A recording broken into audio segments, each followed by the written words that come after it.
toutes et à tous, aujourd'hui je voulais vous parler de l'enfant intérieur.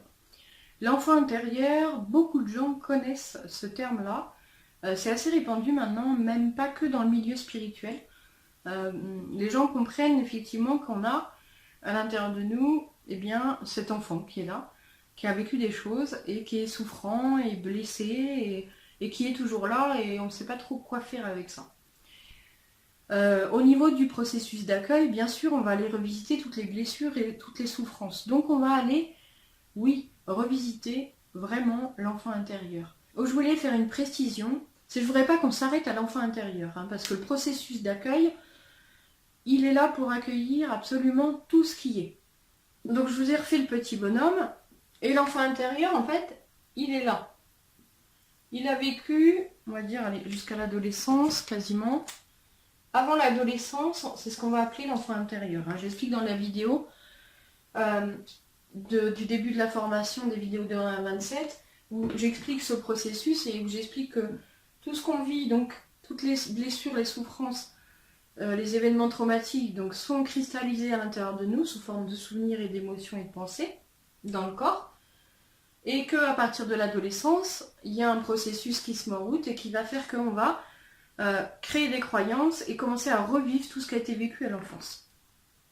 Donc, ce qu'on appelle l'enfant intérieur, c'est ça. C'est toute cette période, jusqu'à l'adolescence. On pourrait l'appeler l'enfant intérieur, puisque c'est tout ce qu'on a vécu, effectivement, enfant. Par contre, le processus d'accueil ne s'arrête pas, loin de là, à l'enfant. Puisque la vie nous fait revivre systématiquement les mêmes blessures. Donc si par exemple on a une blessure d'injustice, elle s'est mise en place pour le coup quand on était enfant, elle s'est répétée dans l'enfance, cette blessure d'injustice, elle a créé des systèmes de protection, elle a créé peut-être des peurs, des colères, des tristesses, etc. Donc tout ça va être accumulé ici, et puis va commencer à être vécu à l'adolescence, et va être vécu aussi systématiquement à l'âge adulte. Donc, l'objectif avec l'accueil, ça va être de révisiter tout ça. Pas seulement l'enfant intérieur. Puisque, là, pour apaiser complètement et guérir, il va falloir revisiter tout. Pour apaiser à, on va dire, peut-être 80% pour être plus tranquille, on va surtout accueillir celles-ci qui sont plus souffrantes que celles-là. Quoique parfois, ça peut être plus souffrant parfois ici, parce que ça finit par tellement se répéter, on en a tellement marre que vraiment, et la vie étant là pour nous montrer justement tout ce qui est souffrant à l'intérieur de nous, qui n'est pas vu, accepté, aimé, ça peut être du coup des gros événements, des grosses situations. Ça peut être vécu de façon assez énorme et assez astronomique. Donc du coup, il va falloir s'occuper d'abord de ce qui est là. Donc peut-être vont remonter celle-ci, peut-être vont remonter celle-là. Donc on s'adapte toujours, bien sûr, avec le processus d'accueil, d'écoute intérieure à ce qui est, en premier lieu. Et après, on voit. Donc on va accueillir ici peut-être des choses qui se sont passées la veille, ou le jour même, bien sûr, généralement. Même parfois des petites choses anodines, je le répète toujours, attention aux petites choses anodines du quotidien. Tout est important et tout est légitime. D'une petite chose anodine, on peut accueillir un truc de fou qu'on ne pensait pas du tout accueillir. Et remonter à une blessure hyper ancienne, hyper importante. Et que juste un petit événement, une petite frustration, un petit agacement dans la journée, nous montre, mais que si on ne se met pas dans cette posture intérieure, eh bien on ne va pas voir. Et ça va s'accumuler encore. Donc, je voulais justement faire cette vidéo pour juste rappeler que l'enfant intérieur, oui, mais pas que. Puisqu'on va aussi accueillir l'adulte, le jeune adulte, l'adolescent, bref, toute la vie. Tous les événements traumatisants vont se rappeler à nous à un moment et vont devoir être accueillis dans cette posture.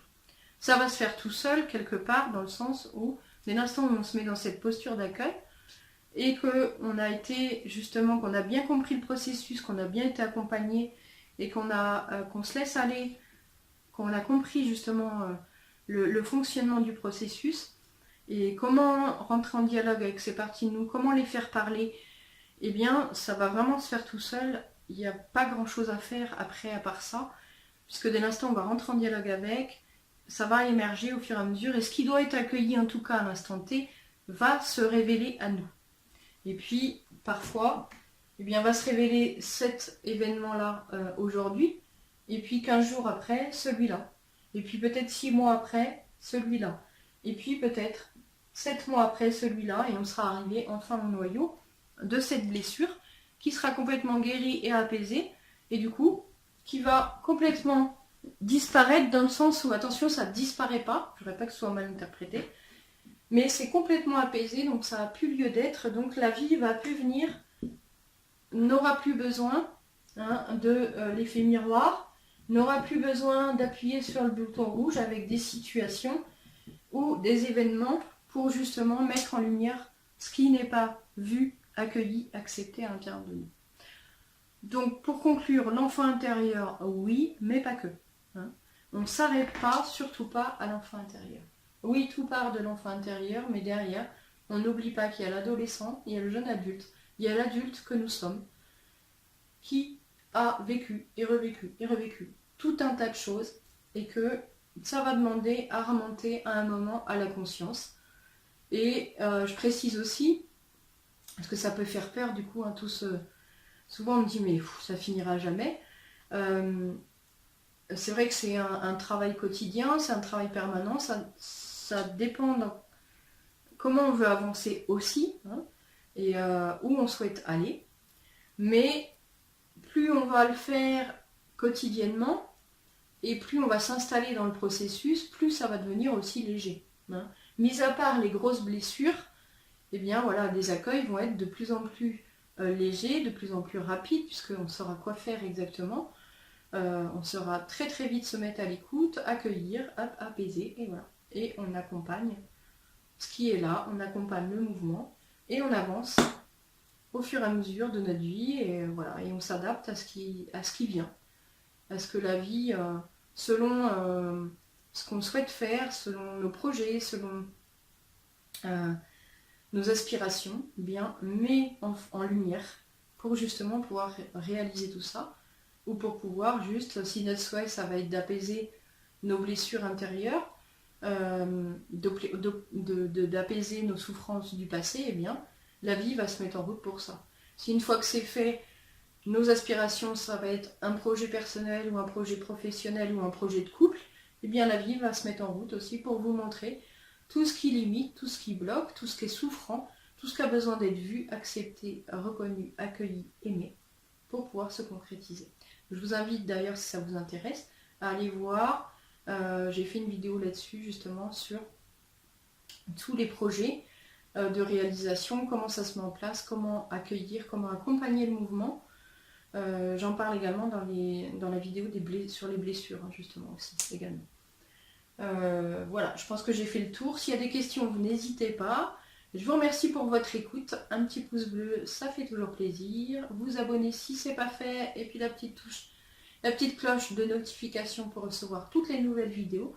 Je vous dis à bientôt. Merci à vous.